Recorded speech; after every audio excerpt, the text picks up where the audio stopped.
Welcome. Hey, Hey, Aaron. man.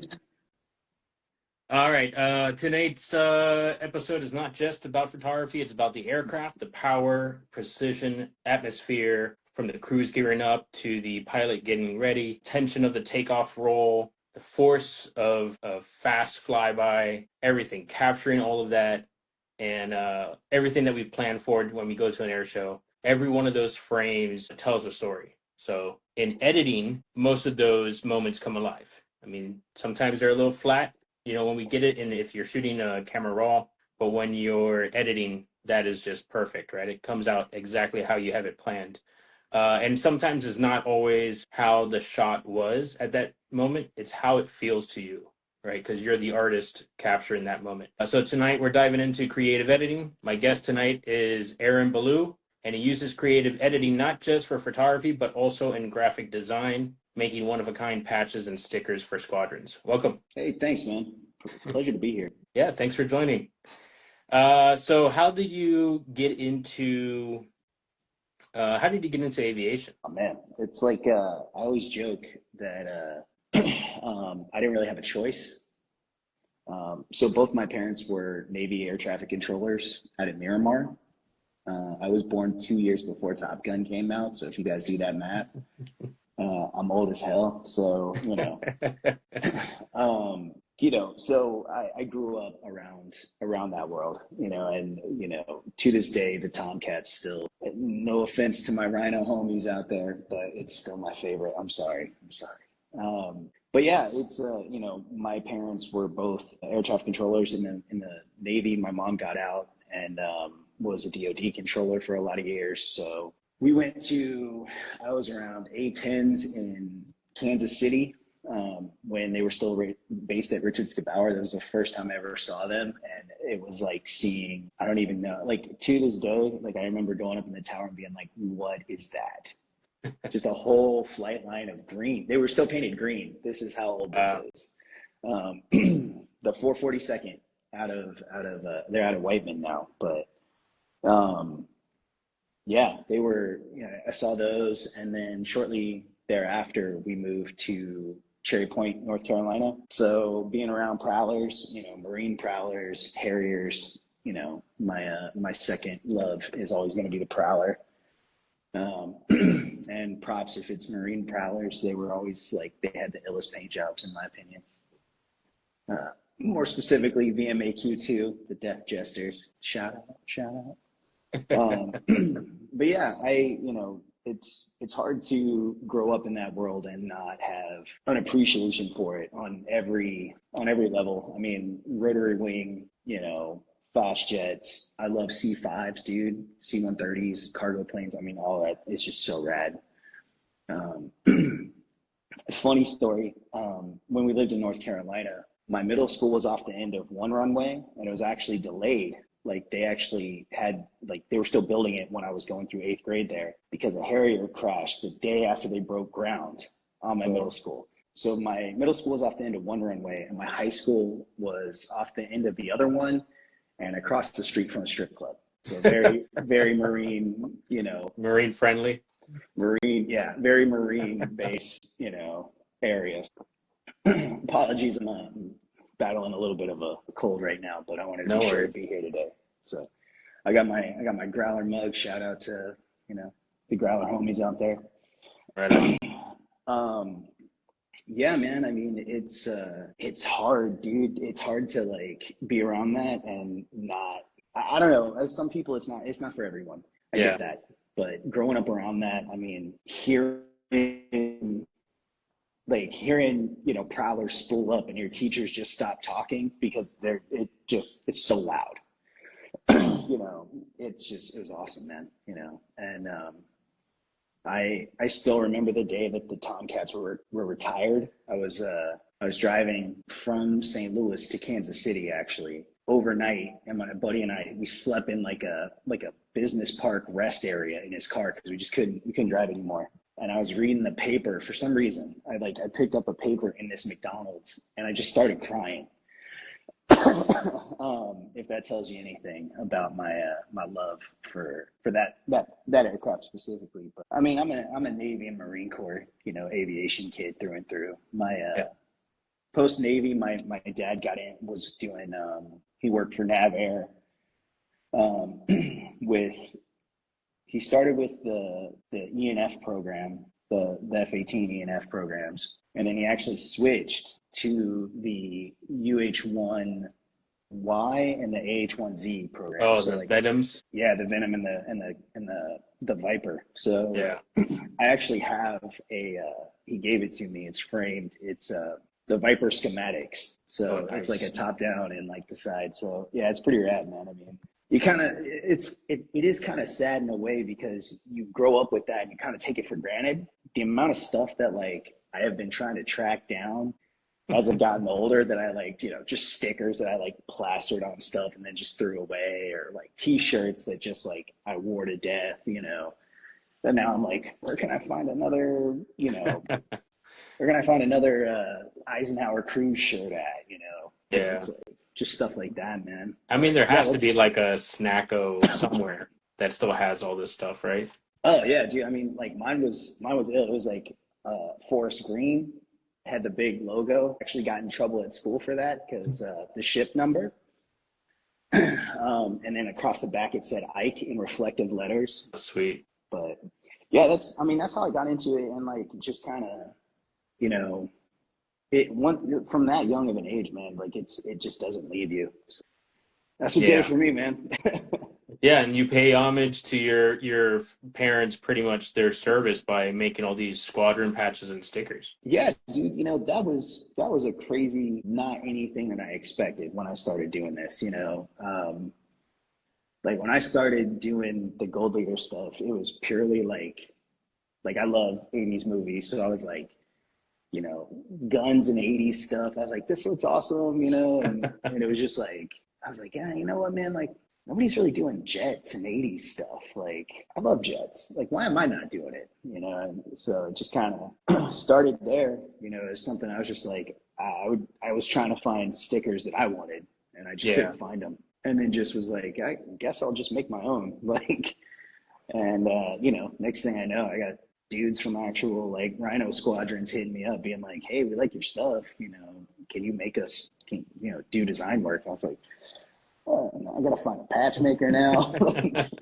So, I mean, but that's kind of why I got into making stickers too. Is like yeah, I want to see these cool designs, but I want them, patriotic. I'm a huge fan of the '80s, also Miami Vice, anything '80s. So you had, Back to the Future, Miami Vice, Indiana Jones, like all those oh classic yeah, cult films. And I'm like, okay, I got to make something aviation wise. For what I was doing, I would capture a rhino, either taken off at a NAS Key West or something, or an F-14. I caught the last one of the last flights into Miami in 2005. yeah, So that's I'll crazy. catch that, and this is before Creative Cloud.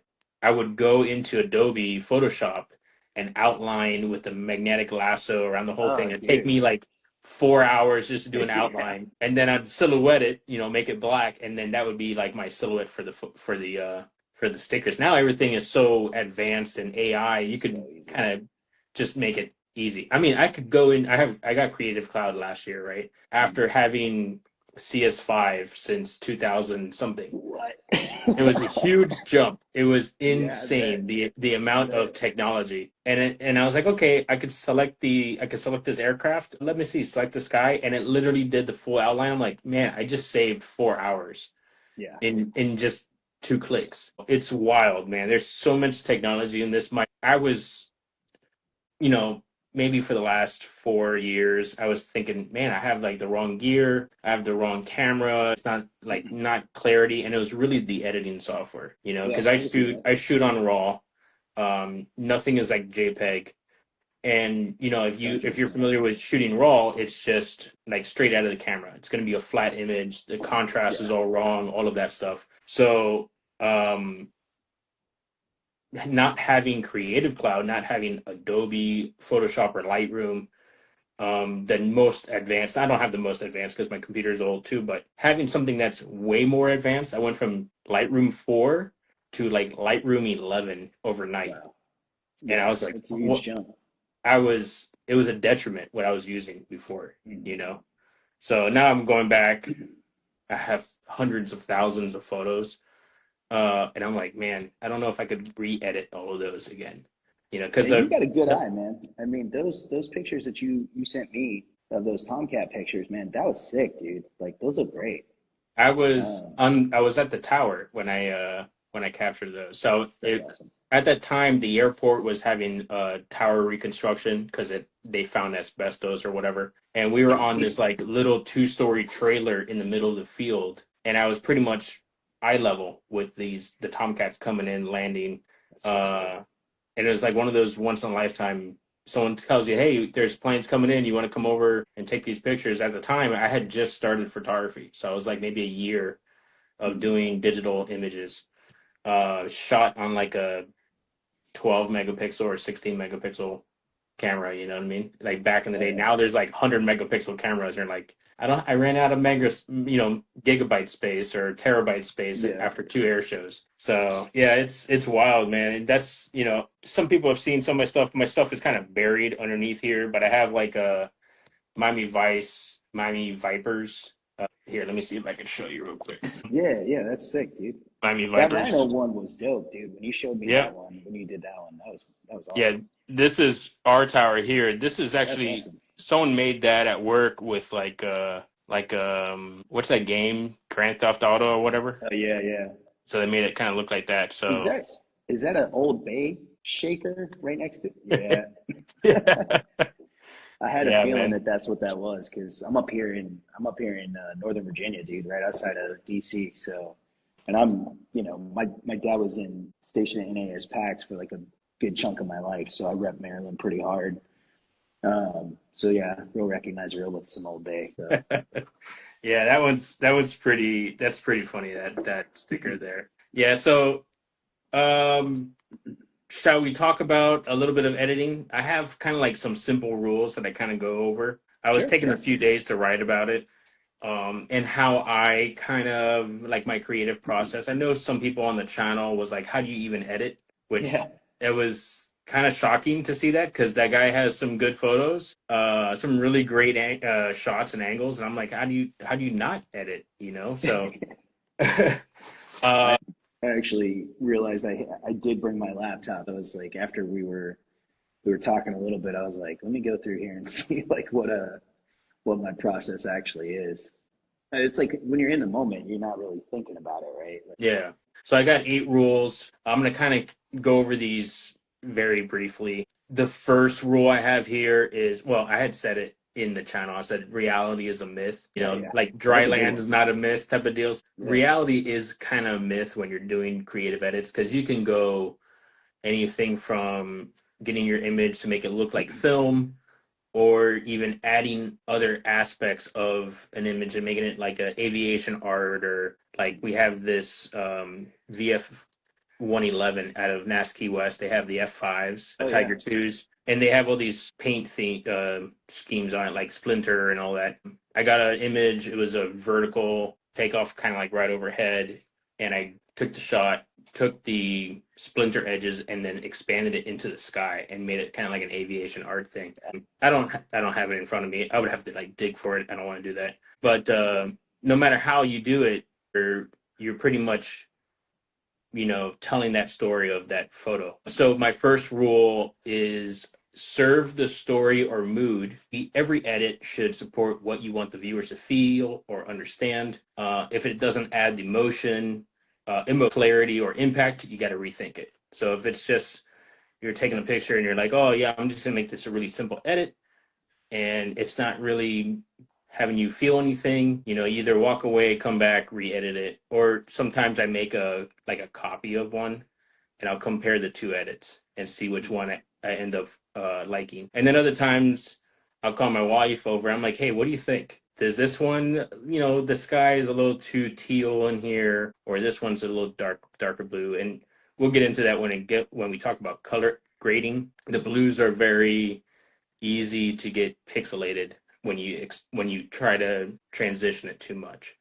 oh absolutely. Um, So the example, besides those, your early morning ramp shots, you could have cool tones, soft contrast, Oh yeah. and gentle highlights for a calm and technical feel. Or you can make it super moody, high contrast, like almost black out those blacks, and get if it's like sunrise and expose that, increase that brightness for the sun. Second rule that I have here is know the basics before breaking it. So the basics is your exposure, contrast, color balance, composition. Once again, we'll dive into that when it comes to color grading. Less is more until it isn't. So push your effects with purpose. Over editing can cause, distractions. You'll have artifacts show up in the blues. It depends really. If you do a little bit of clarity on the photos, you'll get that rivet pop, depending on how close you get it. And if you do too much clarity, either on Photoshop or Lightroom, it'll like darken out some other spots in the highlights. So it's kind of like hit or miss. I don't crank it to like 100 because that's like insane amount of clarity. I'll probably crank it up. Let me see what I have in this shot. This one's at 30, which that's high. And I have dehaze also at like 38 for this one photo I'm looking at. And this is just a simple, let me see. I'm actually trying to find some of mine right now as we're talking. So this is an F-16 caught at Sun and Fun. Yeah, this is from the tower there. So the brief is right here. It's mostly, blue, kind of flat on the bottom. Mm-hmm. And then here, if you zoom in a bit, it's a little on the high side for the clarity. You can already see it's kind of doing some weird stuff here in the highlights. Looks good though, man. That's awesome. If I reduce the clarity, you have more of the whites popping up. If you increase the clarity, you get more of the darks, more of the dark edges there, the blacks. So let's see my fourth rule here. Being consistent, right? I'm the first guy that's not going to be consistent because I get inspired by someone's shots and I want to like, oh, let me see how I can edit that way. And then the next day I'm like, okay, well, I'm feeling kind of 80s. I'm feeling like 90s grunge. I'll edit it a different way, So even though consistency is key when you want to have a portfolio, you want to have everything set up kind of the same way, depending on how you have a theme, right? So it's either color grading, tone, or style. Air show spotting, the series there, it's similar sky tones. You don't want like if I do, let me see if I get an example here. So I went to Vegas for Red Flag, and I did this this series of like 6 or 7 photos, and it was like my like a purple series. It was all taken late in the afternoon, like sunset, kind of late early evening. And I'm like, okay, these are really dark shots, but I don't know how to save them at the time. Maybe a year later, I think it was. I figured I'd put together a little series, and it was all purple highlights, So that was probably like 2003 is when I went out there, 2004. It took me a year to go back. That's a good time to be going out there too, man. If you're doing a series, then that's when you want to do be consistent with that. If you're just kind of shooting, different shows, you got different lighting, you have different times of days that these guys are flying, either early morning, late afternoon, it's hard to stay consistent on that. Ooh, here you go, Death Valley. All right, so here's a quick overview of these. And this is wild. These are like, it was a Blade Runner series. So I know you were doing Blade Runner for a little bit, and I was like, okay, let me do some Blade Runner edits. So Love it. Here's my set. Here's an 810. That's awesome. And it's wild how that edit happened. If this thing could load, of course, there we go. And it's super dark. It's I just love this haze coming off the mountain there. It's a silhouette shot. It's not really. It's wild. That's the before. That's the after. Like I made sure that was, and this was like still mid-afternoon. But yeah, that's the different kind of edits there. I have a few other. Here's a Raptor one, same kind of consistency, right? We're gonna stay with those purple tones. Yeah. And I'm sure I could crop it It's in so good. tighter so it looks a little bit more dramatic. But that looks, I mean, that's solid, man. Like that's a really good. That's framed up real nice too. Yeah, thanks, dude. This is it was definitely a lot different than the original. Hmm. And then here's a endless summer edit. Hell yeah, that's awesome. Once again, it's a this is an image I would have deleted, Yeah, because I was like, okay, well, you don't see much detail in here. It's all black, kind of silhouette, black backlit a bit. But if that's I hard. increase the clarity a little bit, make it, silhouette, and then change up the sharpening, it definitely changes the whole feeling of it. So Yeah, yeah. that's awesome, man. That looks really good. Yeah, so there's different things, man. I don't know how does that any of that relate to you in graphic design? So, okay, so what I ran into, I'm gonna take it back a little bit to some of my earlier designs. What I was running into a lot of is needing, it starts with like a jet. Like, okay, I want an F-14. How do I get that? Obviously, you go to Google, but then it gets a little wonky when people start kind of being like, hey, that's my picture that you're using. So I started cheating. Uh, I got DCS and I started taking screenshots from DCS because I was like, there's angles that I want. Yeah. And especially with an F-14, you're not going to get them. So, I would go like in game, freeze the game, and then you can actually rotate around it. So I would do stuff like that. But when when I started kind of doing, when I was like, you know what, I'm just gonna start taking pictures again. Dusted out my old a Sony A series camera, if that tells you anything. I don't even remember the model number, but it's like my dad gave it to me, and he's still rocking an A series too, and he's like one of my inspirations for photography, man. I mean, he's got a crazy good eye. And I was just like, man, I'm just gonna take the pictures myself, dude, and then I can use my shots for my design work, and then no one can say, if I can be so bold, no one can say shit. You know what I'm Yeah. saying? Like, no one can come back and be like, that's my shot. I'll be like, it's literally not. Like, Yeah. I literally pulled it off the camera myself. So, the cool thing about the Oceania Air Show is, I mean, there's so much good like static displays, and like you can get pretty close to them. It's not like the '90s when you could get right up and touch them, but you can get pretty close. Yeah. And especially if you get there in the morning, you want to talk about vibey shots, dude. Like, oh, yeah, freaking Top Gun shots, man. I mean, and no one's there. Like no one's gonna get there at or not that many people are there like right when the doors open. So I just kind of, for me, man, like I try to get good angles. I mean, I'm definitely that guy that's like like on my knees like doing this, and I don't really like using the screen. So like I'm like in Yeah. the viewfinder. I got an A series camera, man. I mean, that screen is like that big, so it's like anytime I've used that, I'm like, oh, this is trash. Um, so yeah, man, I mean, like, I will definitely be that dude that's like on my knees, lean back, like wrenching the lens, dude. Like my buddy Josh, he was there with me. He was like, dude, you look ridiculous. I was like, I don't care, man.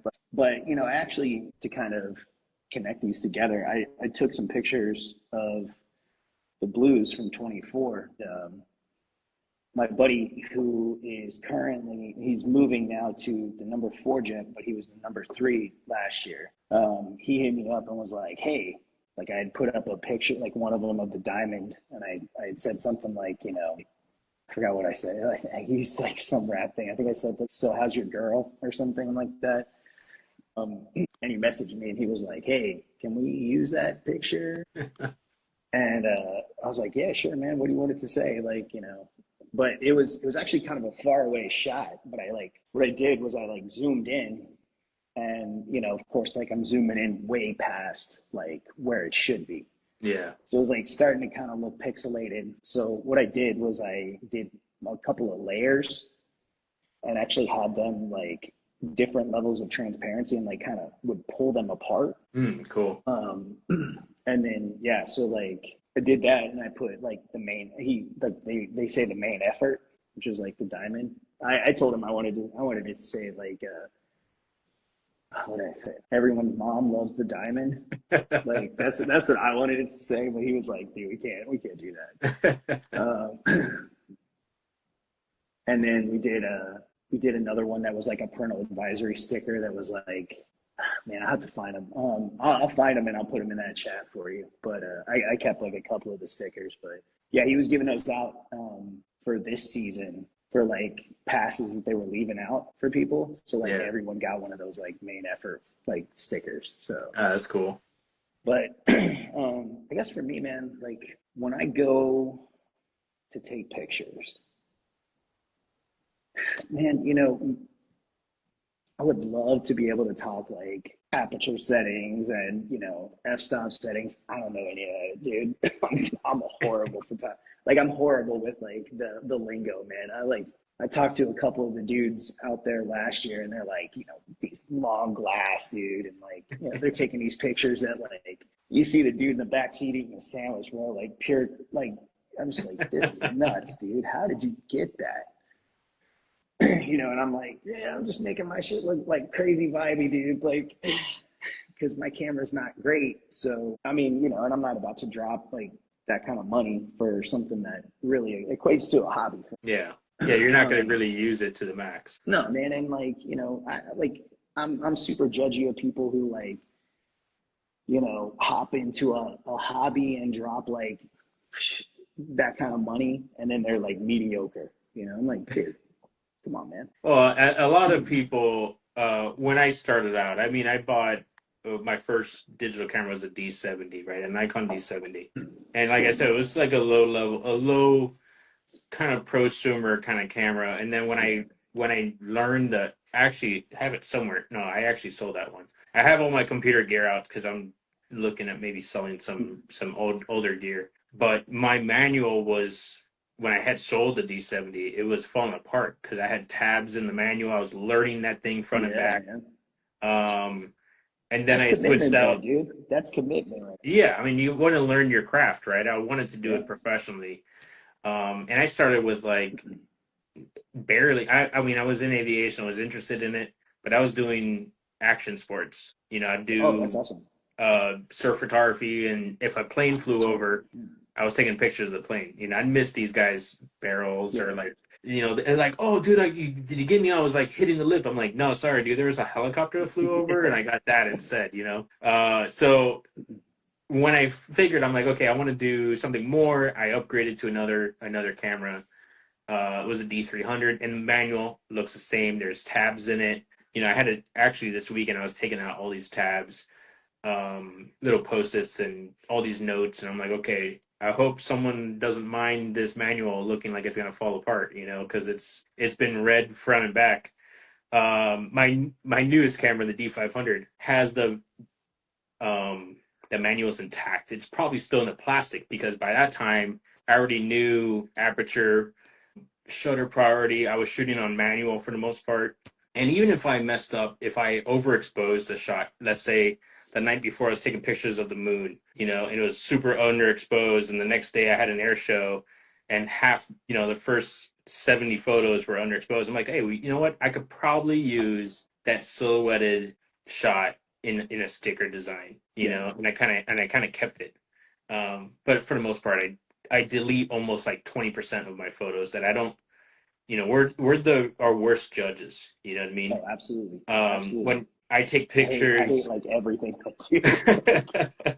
yeah, I take pictures. I'm like, okay, that one's blurry, that one's blurry, that one's blurry. And if it's just a little on the fuzzy side, it's going in the trash. It could be the most outstanding shot, and I'm like, no, I don't care. I just didn't Yeah. take it. Sorry, I didn't capture it. And then other times I'm like, okay, well, that's not the greatest shot, but I feel creative today. I'm gonna grab, the wing off this, whatever, an F5, and I'm gonna put it on a 737 today and see what that looks like. Like Okay. I'll do something Yeah. completely wild, and I'll go down the rabbit hole in Photoshop for like 4 or 5 hours, and then I'm like, wait a second, what time is it? My eyes are like dry, Hmm. and Yeah. you haven't eaten in like 20 days, type of deal. So, and then either it's gonna be a good thing or it doesn't come out good, and you're like, okay, well, I learned how to do this thing. Um, and one thing, and I don't know if you have one, I gotta see if I have it here. One thing I like to keep for myself is a shot book. I'm actually looking for it. Let me see if I have it. So when I was doing designing, no, I don't have it in front of me, which I'm kind of mad now. I don't know where I put that, but I have this book. It's all my settings for every single sticker I've done. I mean, I have it on a master uh, Photoshop file, which is probably not a good idea to do that. Have all my designs at once, but everything from the pixel diameter for a line to the color, if I'm doing a stroke, like all this, the neon stuff was like the Hmm. hardest, most technical stuff. Because how to make a Yep. neon line and then remember how you did the line. So I write down everything in this little moleskin notebook, Hey, and you're uh, better than me, dude. I I keep just track of all abuse of that. myself. Just abuse myself, and I gotta keep just doing it. I should probably start writing stuff. Yeah, just get a notebook and just like put all your edits in there. And I normally like title it whatever it is, like Miami Vice. I think it was like just a photo edit I did, but it was like you're saying, you put in different layers and then you spread that layer out so it looks like it's a motion. And I did that for like a F-14. So I do that and I'll keep a note of it. And then one day I'll have this idea for a neon Viper, and it came out of another idea I had 2 years ago for a neon Raptor, Yeah. and it was just, and I even go as far as try to figure out how to get that still image, that sticker, and how to animate it so I could have it on a reel or something. Yeah. And that's a whole new Oh, level of dude. Yeah. editing. Taking that photo, and at that point, you might as well talk to AI and see if they could produce something, and it'd be a lot more easier than trying to learn how to take it from Photoshop, put it into Movie Maker or whatever you guys use or anyone uses. Really, I don't have Adobe Premiere or any other site, so I'm using like phone edits, different apps, and we can kind of go on forever about video apps and photo apps, and that it's just there's so much out there you Oh know yeah. it's crazy. I kind of so for some of my more simple designs, like I did a bunch of for this year at Oceana. I did like three different designs from VFC 12 like liveries. I did two Rhino ones and then one Legacy Hornet. I gotta show love for the Legacy Hornet. And it was the Legacy was like a black, white, and gray splinter. One of the Rhinos was like um, the it's like the flanker paint scheme, and then the other one was just like this wild looking like aggressor paint job. I was just handing those out, but what I had done, I actually found like model kits that like had pictures of like the paint jobs, and then what I do with stuff like that is I'll actually take a picture of that, put it in Procreate on my iPad, and I'll completely redraw it. Oh, nice. That way I have scalability. So like I'll do it at its, like I usually do like a 10-inch by 10-inch canvas. That way I can, if I want to put it on a shirt, I can do that. If I want to take it down to a sticker size, I can do that. There's, with with stuff like that, you want to go higher than lower. So like Yeah. I do all my canvases at like a 500 DPI canvas at like 10 inches. Wow. And then I go from there. So I did these, these like they look like a normal like patch, but they're just a sticker. And at the bottom it says, so like across the top it says like Gold Leader Designs or whatever. And on the bottom, it's got like the catchphrase "Murder Vibes Only." And on the back, I had a QR code. I was like handing that out to everyone. I even like got real bold and went to the VFC 12, like, you know, tent and talked with one of the pilots. She was like, yeah, we'll hit you up. I haven't heard from her yet, but you know, shout out if you're listening, hit me up. But no, man, everyone's like mad cool, dude. Like, you know, people are handing me stickers, you know, like, um, got hit up by like a bunch of people, dude. The craziest thing though, there was like two crazy things that happened at that air show that like tripped me out because like I geek out when I like, you know, run up, you know, and meet like one of these pilots, right? Like, you know, they're just like you talk to a lot of them, they're just like, dude, this is just the job, bro. So they're so chill about it. But I'm walking around and I had said I was gonna be wearing one of the shirts that I had made with this like you know VFC 12 F-18 on it. I'm there for like maybe 30 minutes and this kid like runs up to me.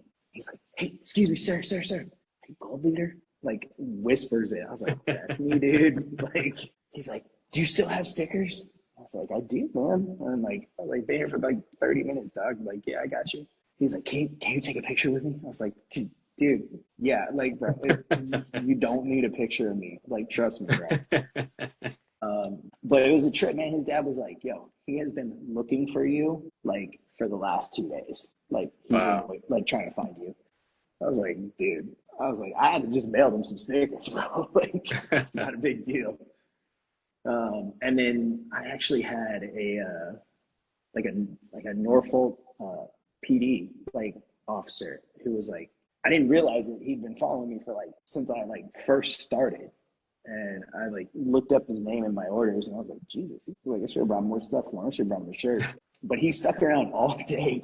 Like was like, hey, if you're still here, I'm still here. Like I was like, yeah, man. And he was like, hey, I got you some like Norfolk PD stuff. I know it's like not that cool. I was like, bro, I mean, like it's cool because you like took the time to like Yeah, for even sure. consider this, dude. Like most people, they get a sticker and they bounce, right? Like, Yeah. um, but you know, I don't mind. Like I printed these all up for free, you know, to hand out anyways. So, but yeah, man, that's a really great air show, man. I highly recommend it. Just throwing that out there to you, bro. You should come to Virginia. But Oceana. yeah, oh yeah, dude, amazing, amazing. Yeah. Yeah, But yeah, I did a sorry to interrupt there. no, I you're good, did you're good. a I think it was not this past Stewart Air Show, but last the 2024 Stewart Air Show.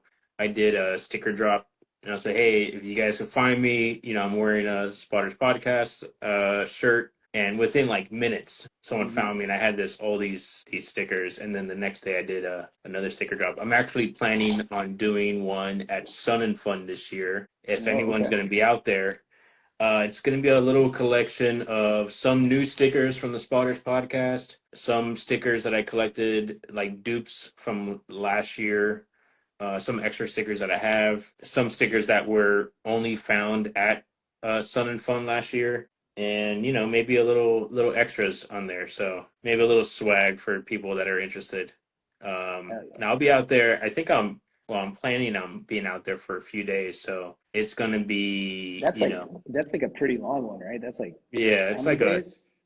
yeah, I think it's like 6 days. Oh wow. Okay. Yeah.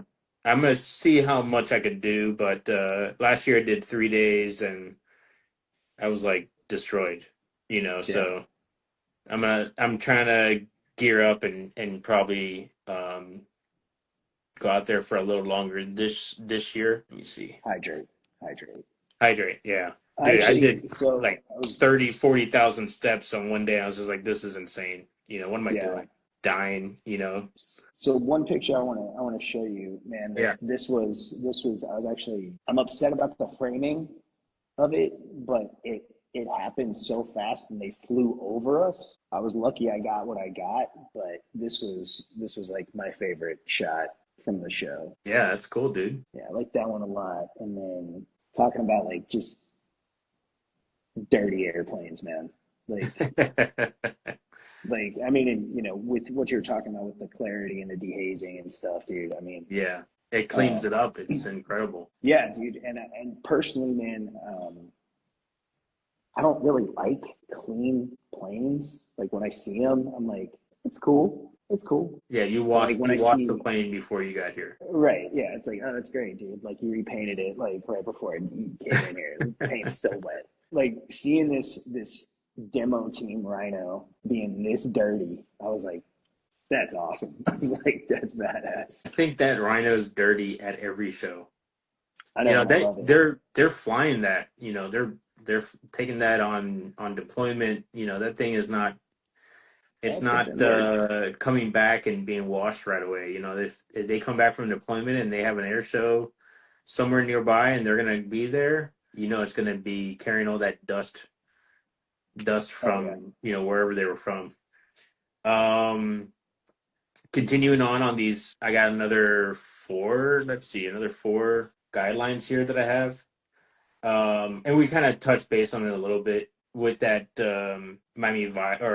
Blade Runner series that I did at Red Flag, is guiding the viewer's eye, right? Like having an angle in there that it might not be very prominent when you take that photo, but after you edit it, get that eye kind of pointed to that aircraft. So like these two pictures you sent in chat, like one was almost on a flagpole, Yeah. and at one point I was in this photo group and it was like put a plane on it, like Mm-hmm. series, and someone would Yeah. edit, like hard edit a flagpole and it'd have a plane on it. I'm like, okay, well that's something different. Um, and even one with you had the flag and American flag in front of it. Also, you didn't send these edits, man. We've been waiting for these edits. Oh, I'm sorry, man. Yeah, But those actually were the cleaned up ones. They actually looked a lot worse beforehand. so you sent these two foreground photos, and then you sent these other planes. I'm like, man, you really transformed these images. They look like completely different photos, but you had sent additional Yeah, images. oh yeah, I want to yeah. see how those two got edited. What you did to clean that up. So rule number 6 here is edit with intention, not trends. I mean, we kind of edit with trends too. You'll see, and Yeah. I'm sure a lot of people see this. One person will have like a dark gradient on their photos, and then next thing you know, it for the next 2 or 3 days, everyone's doing gradients on their photos. It's kind of trendy. I don't know if Yeah. people are trying to chase it for likes or whatever, but I like to be inspired by other awesome photographers and be like, okay, how can I make that my own type of deal? And I try not to do gradients that much in Lightroom. Let me see if I go back into Lightroom here. And if you're unsure of what, I mean, you don't have Lightroom, Aaron, but some other people do. And if you're doing the develop tool and going into a mask, the mask tool, which is right above the basic settings right below the histogram, you can make let me grab my camera here.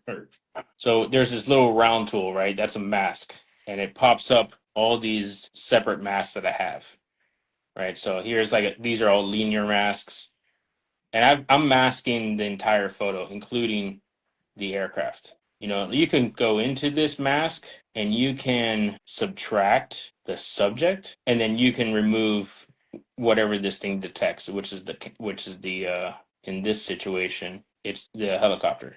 And you can kind of see how it takes out the helicopter a little bit in that mask, right? This is like advanced. I didn't do this on Photoshop because masking took too long on CS5, but Yeah. here it's just a button, that it could just deselect the whole helicopter. It's wild. No, I don't like that. I'm gonna kick that out. But yeah, so these are the radial. This is actually a linear a mask, and you can even do radial mask. And this thing has so many um, settings. You can select the subject, sky, background, people if you have it, radial gradients, all these crazy gradients. So that's with the trends, right? Depending on how you edit. Emotion beats perfection. However you feel that image looks, that's the way you should be editing it, rather than and I've seen perfect images, man. People with that bazooka lens. I'm like, okay, I want one of those. I don't know if I want to have to count rivets. I don't. Yeah. That's not my thing. So My thing is also I'm there for the vibes, you know, and then know when to stop. You know, once you see that purple getting kind of too pixelated or the blues kind of getting all weird artifacts, you got to slow it down. You got to pull it back a little bit. And if you think it's a little bit too much, step away for a little bit and come back. And if it is too much, dial it down. If it's perfect, then you got it. It's the perfect photo edit that you want to do. But that's pretty much my 8 rules for determining what photos I'm going to edit. I know someone had asked that question. And how do you? I mean, they asked it in the chat. How do you know when to edit? Some people go to the air show and they take 3,000, 4,000 photos, and now they're like, "What am I going to do with this?" You know, and there's times that I'm overwhelmed also because the show was so exciting and you did everything you wanted to do and you saw all this aircraft power, and it takes me a few months to kind of go back and try to edit. And I'll try to do, you know, like Sun and Fun. I was doing 1,000, 3,000 photos a day, thinking, "Oh, what am I doing here? You know, this is insane." That's a lot. And I was trying to shoot video at the same time last year. You're like almost not even having fun at that point, dude. It was 3 days of like networking for the most part at at the second largest air show in the nation. Right, number one is Oshkosh. That's the largest air show. And right, so I get to a hotel, I take a shower. I'm like, okay, I'm gonna edit. And as I'm editing, I'm falling asleep. You know, so I still haven't even edited the video footage from last year. You know, dude, that'll take some time too. It's gonna take me days. You know, so I try to edit here and there whenever you have a free day or there's not an air show on a weekend. I try to edit late at night sometimes where it's kind of like quiet down and I have, you know, some energy. And I'll eventually you'll edit everything, but it takes time and you have to be kind of motivated too, you know, because now technically we're capturing history, right? Because these aircraft are not going to be flying forever. Right. A-10s are going to be decommissioned here or sent to depot within the end of the year, maybe 2 years max. It's you know, it's crazy. You know, I know we want to capture everything, because we want to keep that memory, right? Yeah. I wish I had more F-14 shots. You know, unfortunately, I don't. But dude, I mean, you know, I will say this, man. So, did you ever see that movie Secret Life of Walter Mitty? Yeah. There's a part in there, man, and I think about that sometimes where he's like set up, he's like waiting to take a picture of this like snow leopard, and he doesn't take it. And he says, sometimes I just don't take it. Yeah, that's like sometimes you just want to watch it. Yeah. You know, it is. I think about that a lot. And especially now, like I will definitely get carried away taking pictures. But so like this next year when I go down to Oceana, I'm going both days, mainly so I can enjoy the second day. Like I'm not even going to take my camera at all. Yeah. Because I think that there is something to be said, dude. Like we live in a time where, you know, you started with film, I started with film, where like you had to be deliberate. Yeah. Like you couldn't, like you couldn't take as many pictures as we can now. I mean, you know what I mean. You couldn't do it as fast. You couldn't do it as fast, right? You got to change it up, put new film in, and you know. Yeah. Hopefully you get it all the way like put back in. I've definitely opened the camera with the film not fully rolled back up, and then you're just like, well, there goes all of that. Yeah, there's an air show I went to, Fort Lauderdale Air Show. I think it was like 2002, 2003. I had a Canon EOS whatever film 35 millimeter film camera, and you know when I was shooting film, I was doing like wildlife, and I have like 4 rolls. I'm like, okay, I'm gonna take my time, spend the whole day out here.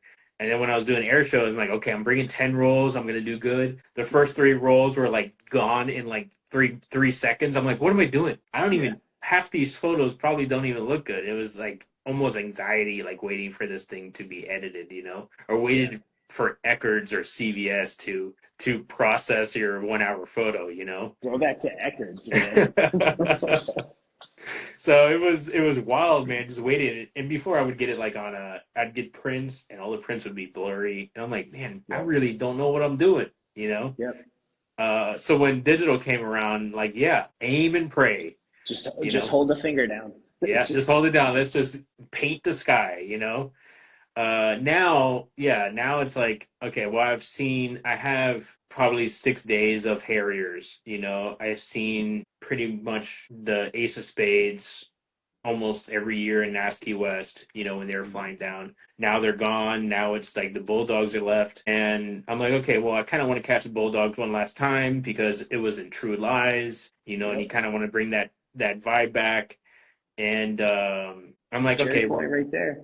I know it's Cherry They said Point. a Cherry You Point. know, it's not on my schedule this year, man. I have Yeah. mostly Florida, Georgia, and, you know, I like to do another show somewhere, but maybe I'll have to look at the calendar, see how that looks. Well, they're bringing back the PAX Air show too, the NAS PAX one. Oh yeah, I'm man, that excited for hasn't that. been for a few years now. Yeah, yeah, it's like the first time since 2019 or something like that, Yeah, 2018.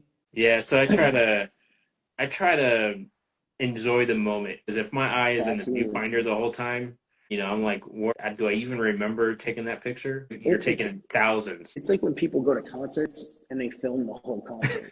Like, oh, Guilty, like guilty I of mean, that. I will. So I'll feel like I went and saw Wu Tang since we're going to talk about hip hop. I had to work it in there sometime. But I went and saw Wu Tang over the summer, you know, and it was like I would record for the first few seconds of like my favorite songs, and then I would put it away. I was like, you know, man, like I wanna remember like being in it, like Yeah, singing along, but being able to go back and like look at it is awesome, you know. And like the same thing with with photography. The only thing that I took from any of my photography classes, and I think about it like it's like a mantra.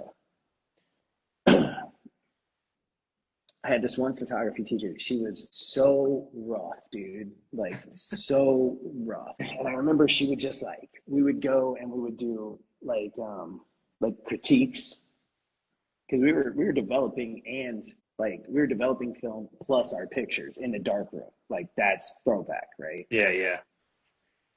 And she would always be like, your edges are trash. Your edges are trash. Your edges like just berate it. And then she finally looked at me and she goes, focus on the edges, the center will work itself out.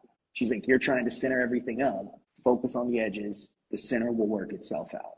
Hmm. And I think about that a lot, man. I mean, like I was telling you in the chat, like I like pictures with like foreground clutter. Yeah.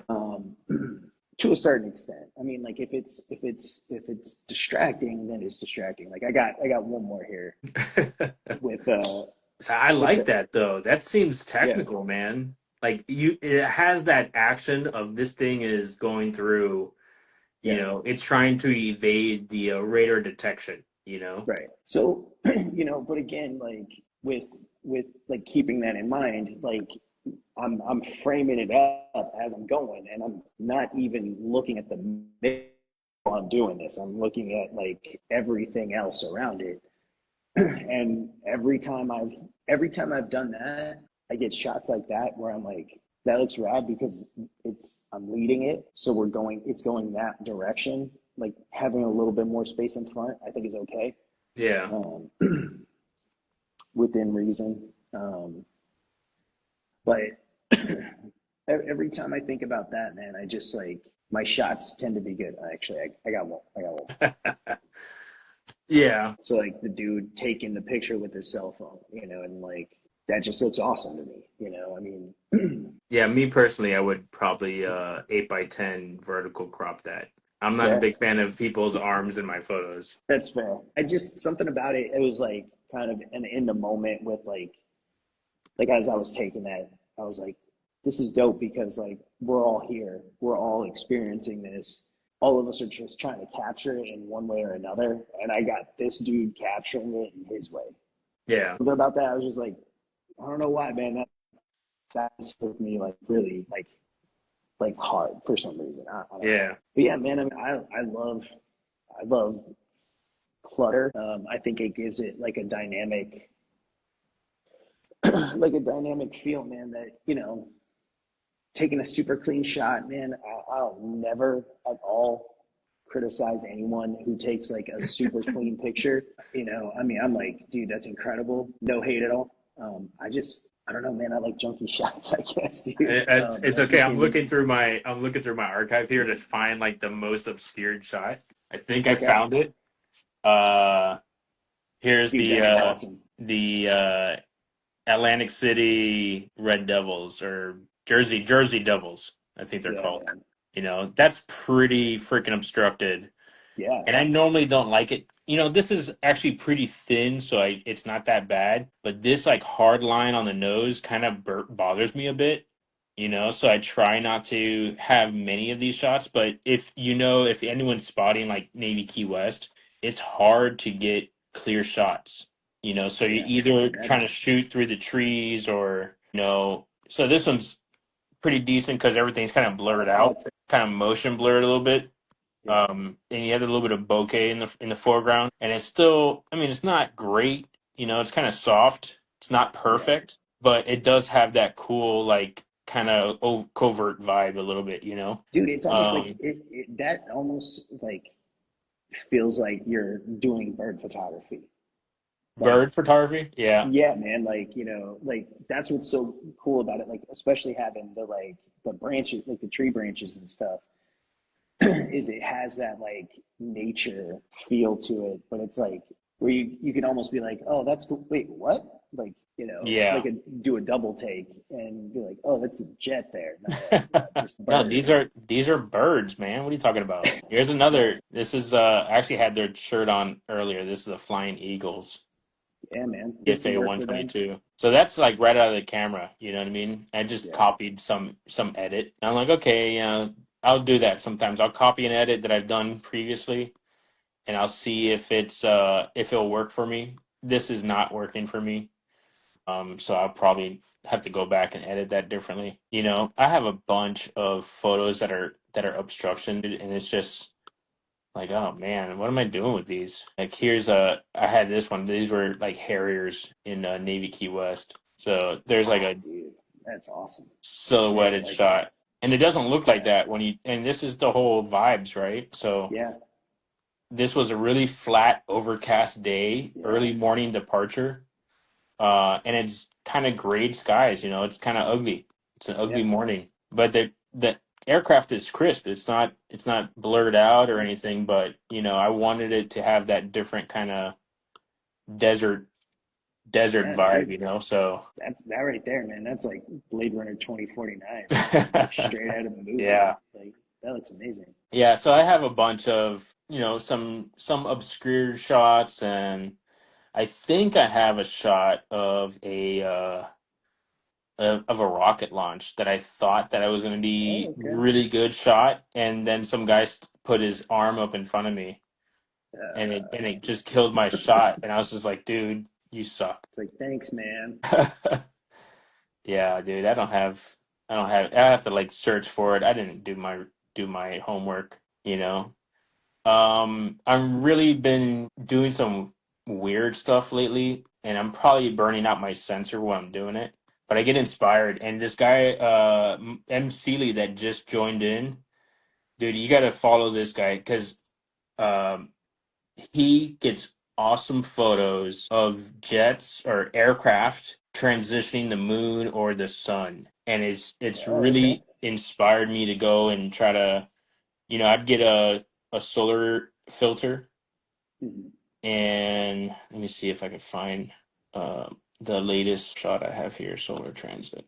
And I'll go these are like from the tower at my job, right? You can see it's not great because it's hard to take a picture of the sun when you're shooting through like a solar filter. It looks like Yeah, one of these like solar blankets, but on a filtered lens. But you see all the sunspots in it, right? Here's the yeah. different. That's most recent one. This is an That's aircraft that really cool. departed, and that's actually zoomed in all the way. It actually departed. I thought I had missed it.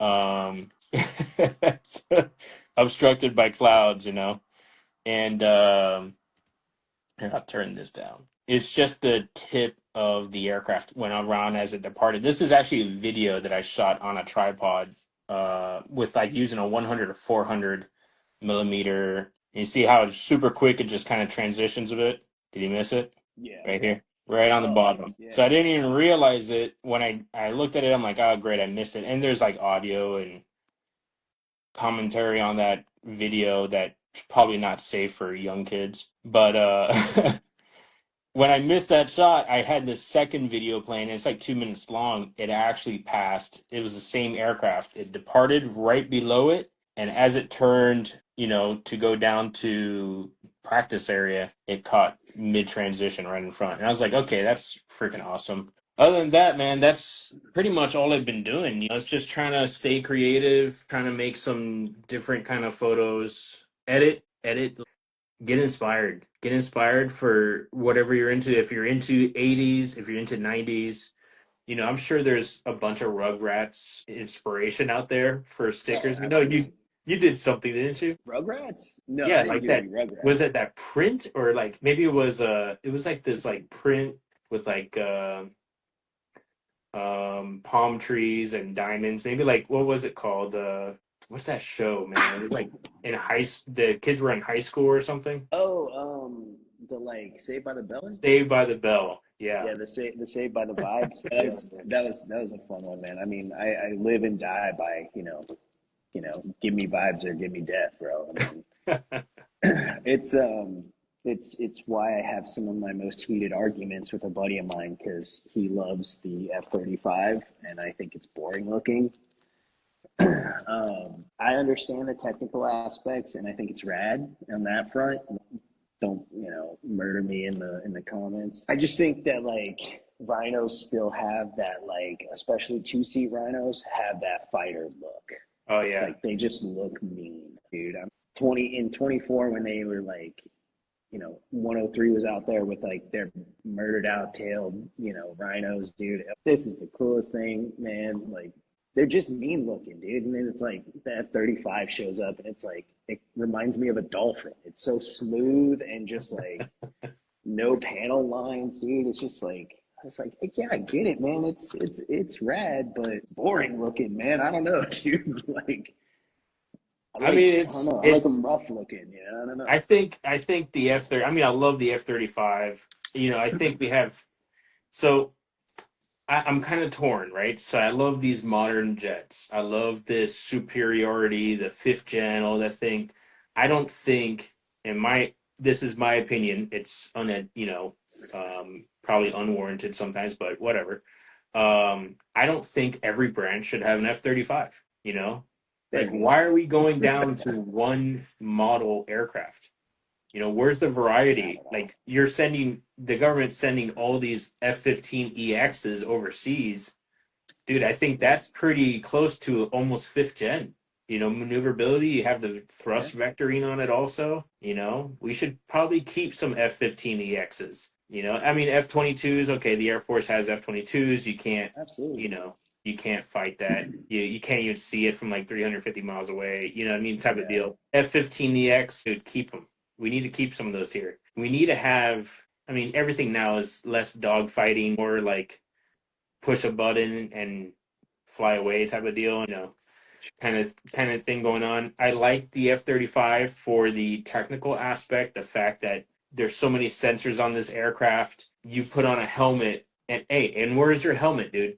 You put on a helmet, and hmm you look down, and you can see through the aircraft. I know it's crazy. That's That's crazy. wild. Yeah, and the fact that, and this is like another thing, the history of this aircraft, right? The F-22 first flight was 2004, 2005, the first public flight, right? So MK-16 photo says some guard squadrons are getting the EXs instead of fifth gen assets. Okay, bring it. Let's get it. I did hear something about that. Like they were replacing their C models with the X's, I think, I'm, like I'm that. okay with that. Yeah, for sure. Keep So looking. the F-22 first flight, first public appearance was like 2004, 2005. I know it was 2004 because I have it on film, an F-22, and seeing that stay stationary, like flat in the sky and not moving was the closest thing to a UFO ever at that time, Yeah. right? And dude, that technology is from like the 90s, like hmm early 90s. What the hell do we have now? You Oh know what I yeah, mean? absolutely. it's probably whatever that Lockheed Martin's popping out as a unmanned drone, or Northrop Grumman's popping out as an unmanned drone. I'm like, Yeah. dude, if we have that technology now, and that was probably 2020s, 2010, 2005 tech, and we're Yeah. now unveiling it, you know, um, dude, the stuff that we're developing now is wild. Dark Horse Absolutely. is real. Yeah. You know, that is real. It's not a Yeah. model. Okay, that is a full scale, or maybe a, I don't know, half scale mock up. The fact that it was at Edwards one year, and right after Maverick came out, and I thought, oh Oh, the man, I Dark really Star. Dark Star, yeah. Yeah. What did I say? Dark Horse? Yeah. I was No, like, sorry, dark something or other. yeah. Dark Star. And I was like, okay, this thing is on a, it's on a kind of like a tow bar. It has lights on it. You know, dude, how is this not? And you have it blocked around. You know, it's developed by, Skunkworks kind of had their hand in it a little bit too. How is this? Why is it being protected if it's just a movie prop? You know what I Right. mean? There's a lot of like red flags there. This is real. Yeah, they don't want people too close to it. Right.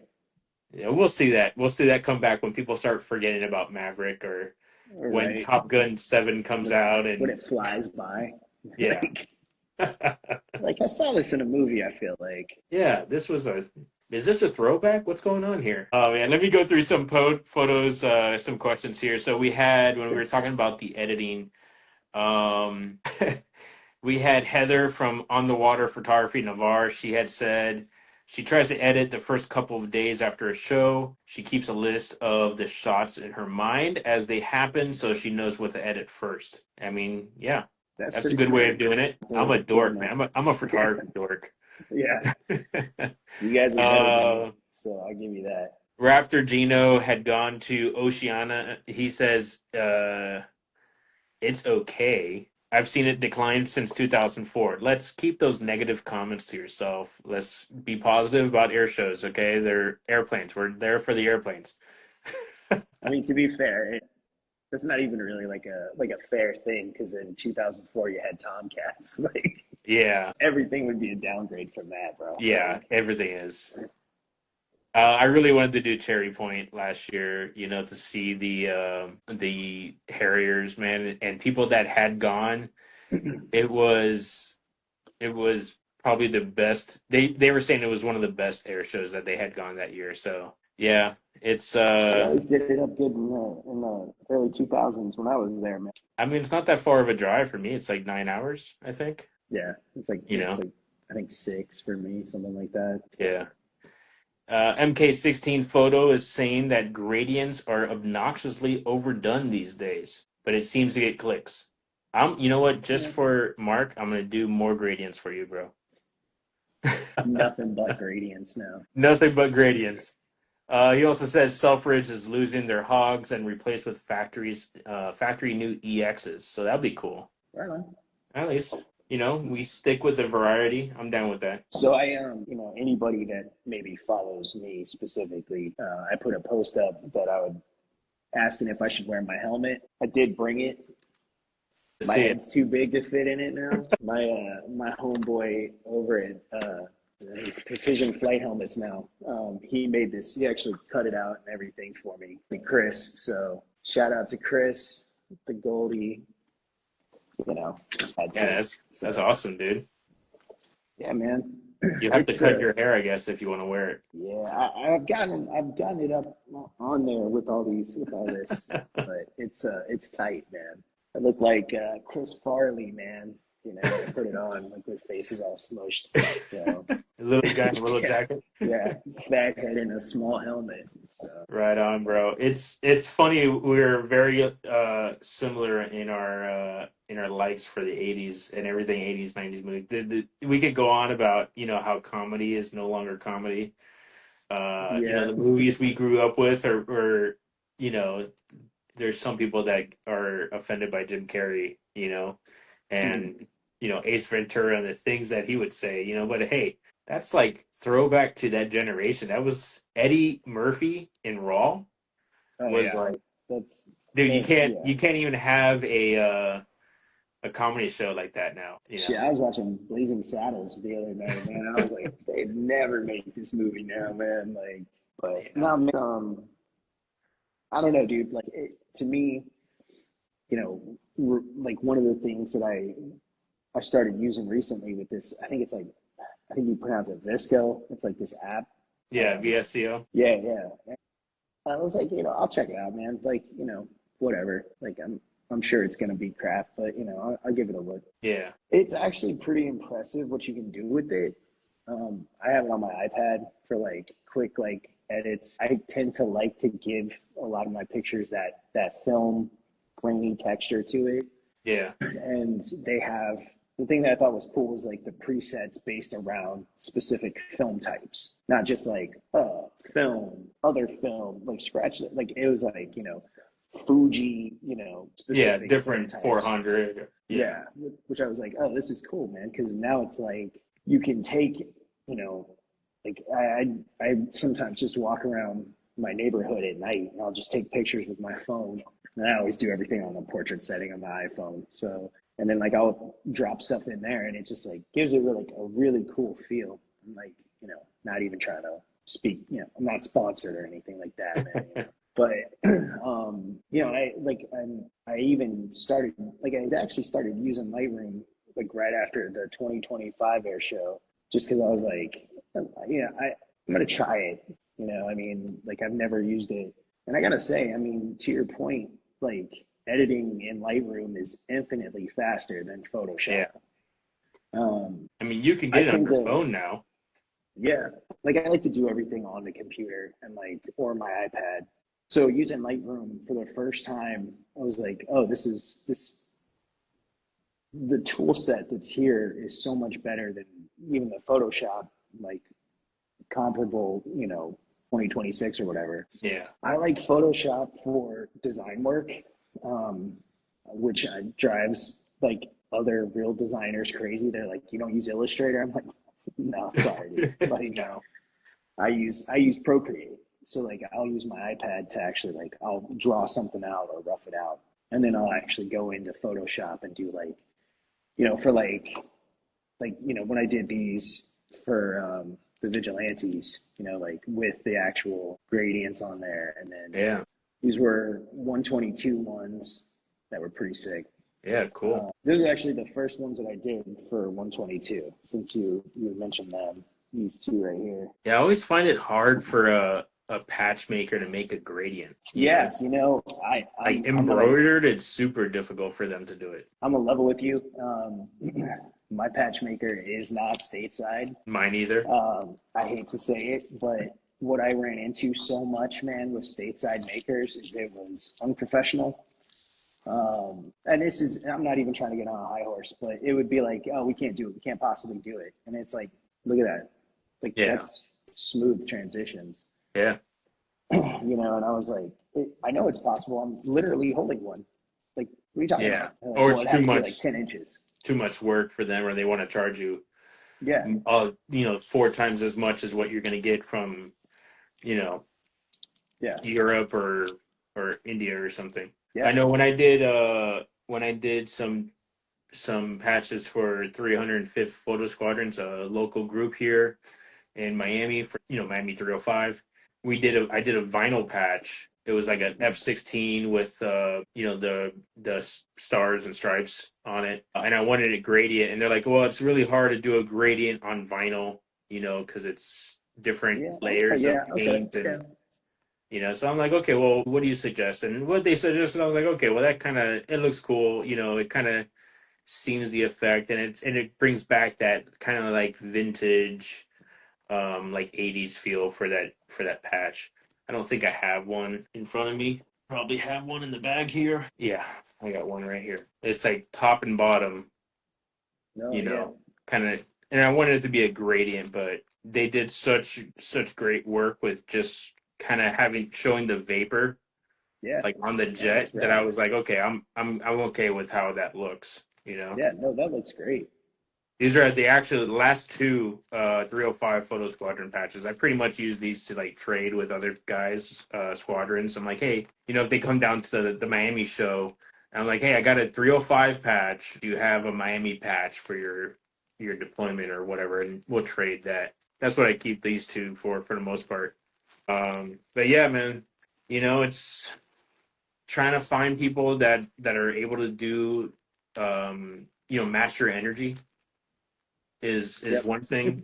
For stickers, love using Rockin' stickers. If you and they're stateside, they're super easy, super professional to talk to. And if you have it sized kind of weird, they'll kind of correct it a little bit for you. If it's kind of like the background is too white or it's like there's a weird like transition, because I do everything in Photoshop also. I don't use Illustrator. They'll correct it a little bit and then they'll send you a proof and you're like, yeah, that looks cool, or that's not how I want it. Can you try to make it a little bit bigger, kind of center it, and they'll fix it right there, and they'll be either how you want it or not exactly how you want it, and they'll tell you, re-upload it and we'll see if we can work with it.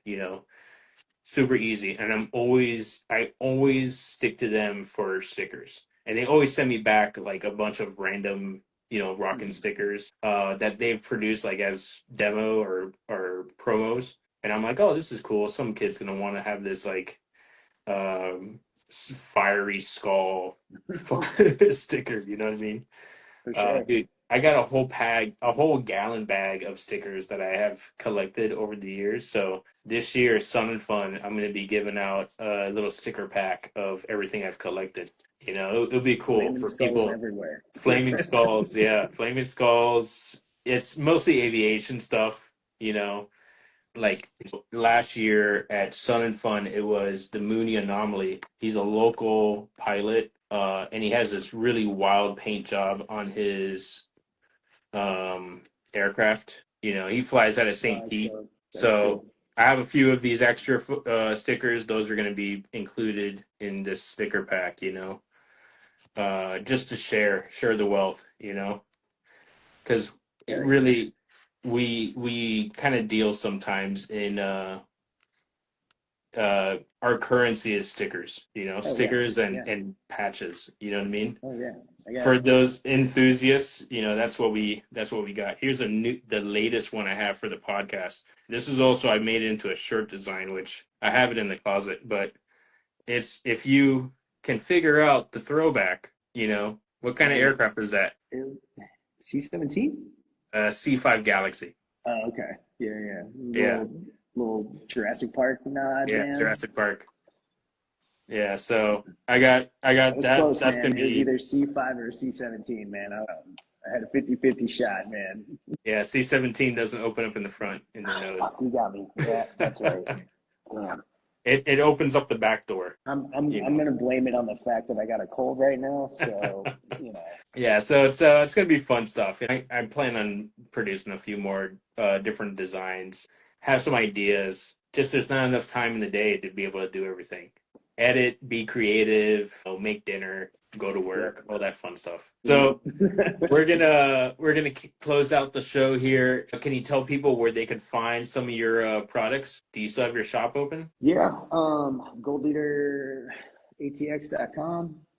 That's me. Same name on Instagram. Yeah, Gold Leader, just like Star Wars, man. Yeah. It's kind of funny. I got that name from a buddy of mine. I sent him a picture. I do live event work for career wise, and I had a comms headset on with a pair of like shooting headphones because we were doing this event where it was like I was right behind a speaker stack and it was crazy loud. And I had these Wayfair sunglasses that were like rainbow tinted, like, mirrored. And I sent him that and he was like, he's like, all I can think is Gold Leader standing by. And I was like, there it is, dude. Like, there it is. So yeah, that's yeah, man. Gold Leader ATX on Instagram, goldleaderatx.com for the shop, man. I mean, and always down to help people out with sourcing patches and doing design work, man. That's kind of been the push lately. Started to move away from doing my own stuff to like more squadron centered stuff lately. Yeah. They've been kind of keeping me busy, so But That's yeah, cool, man, man. always down to also just help you out. If you got questions, man, I'll be putting pictures up. They won't be nearly as good as yours, but it's all good, right? And it's just, it's everyone's different. Everyone edits differently. You know what I mean? Everyone has a different eye, For you sure. know. Um, you're the artist, you make your art. That's true. That's true. Right on, man. Well, thanks for coming on. It was a pleasure talking to you. It was kind of great having a throwback episode talking about the 80s, Miami Vice, and, this inspiration that we kind of grew up with. We definitely, you know what? I'm gonna check the calendar. I'm gonna see if Oceana is available Awesome, for man. this It'll be year. good. Be It'll be awesome to it'll have be you up here. it'll be great to hang out. That's for sure. Absolutely, man. Thanks for having me, dude. Yeah, thank you, Aaron. Hope the rest of the year is, as epic in the vibes. Always, always. All right, dude. Have a good night. Thank you everyone for joining another episode of Spotters Podcast. Have a good night. See ya.